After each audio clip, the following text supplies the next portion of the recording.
Welcome back, guys. We've all heard about Feng Shui, the harmonizing of the energy in your home. But how do you do that?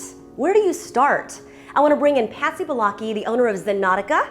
Thank you for being here. Thank you for having me. So Zen, we are in an entryway, so let's talk about the first things first. You're not supposed to wear shoes in the house. That's right. We're wearing shoes for TV purposes, but okay, shoes off. Shoes off. Why is that? Because you want to maintain your place clean and pristine. Shoes off at the front door. Yes. Okay, if you have an entryway that is a long hallway, you want rugs, you say? Yes, Explain that will sustain the energy within the environment, within your space. And if you have more walls, you can actually hang some artwork or big mirrors. You've been a Feng Shui expert for so many years.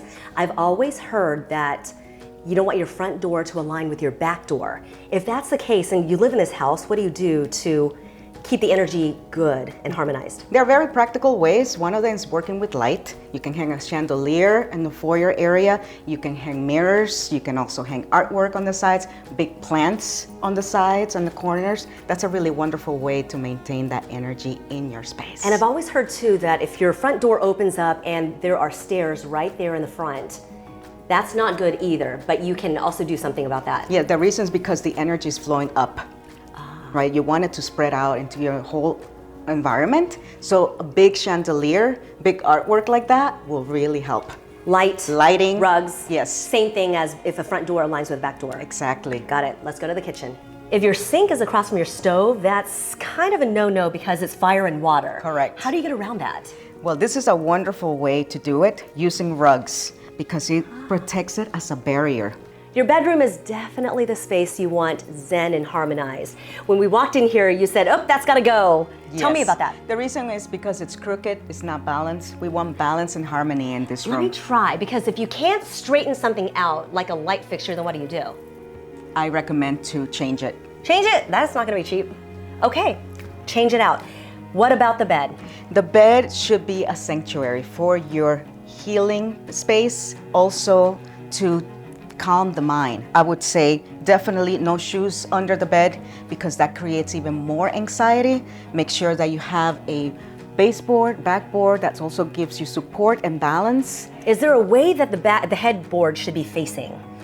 I would recommend to have the bed facing again the front door. That's right, because you always want to be alert, in command of your dominion. No television in the bedroom. No TV, and I'm very glad to see that this beautiful bedroom does not have one. The reason for that is because there are no more distractions. I have a TV in my room, so what do I do about that? You can keep watching it?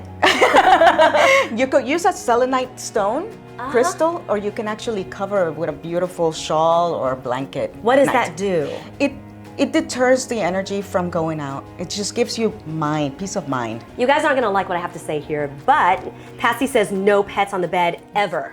Ever. Reason for that is that they have their own energy as well. They interrupt your sleep, and I really like the fact that you can actually have them in your bedroom, but just give them their space. A lot of us are working from home still, and we want our space to be harmonized. I don't know how to make my office zen, so I need your help here. This is a plant, you say lots of plants, it's life. Yes, it's life, it cleanses the space, it's natural, gives you peace and calm while you work. What do you say about a trash can? That to me is a lot of clutter that you're not gonna see, so I highly recommend to get one with a lid and put it under your desk.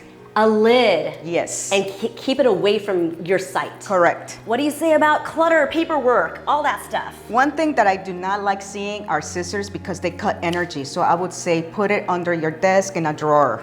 Don't put it in one of these cups like I do. Correct. Okay. I know it's easy, practical, but it's also cutting away your money. I didn't know that.